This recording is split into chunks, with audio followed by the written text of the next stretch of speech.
ലൈംഗിക അതിക്രമ കേസിൽ രാഹുൽ മാങ്കൂട്ടത്തിൽ MLA-ക്കെതിരെ രണ്ടാമത്തെ പരാതിക്കാരിയും രഹസ്യമൊഴി നൽകി. രാഹുൽ ഒന്നിൽ കൂടുതൽ തവണ ആക്രമിച്ചതായി അതിജീവിത നെടുമങ്ങാട് ജുഡീഷ്യൽ മജിസ്ട്രേറ്റ് നൽകിയ മൊഴിയിൽ പറയുന്നു. നിർണായക തെളിവുകളും അതിജീവിത മജിസ്ട്രേറ്റിന് കൈമാറി. ഹോം സ്റ്റേയിലെത്തിച്ച രാഹുൽ മാങ്കൂട്ടത്തിൽ ബലാത്സംഗം ചെയ്തെന്ന് പരാതി നൽകിയ യുവതിയാണ് മജിസ്ട്രേറ്റിന് രഹസ്യമൊഴി നൽകിയത്.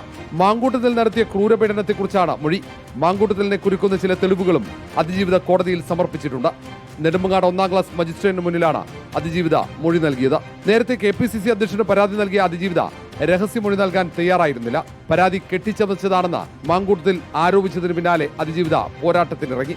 പ്രണയം നടിച്ച് വിവാഹ വാഗ്ദാനം നൽകി പീഡിപ്പിച്ചെന്നാണ് പരാതി.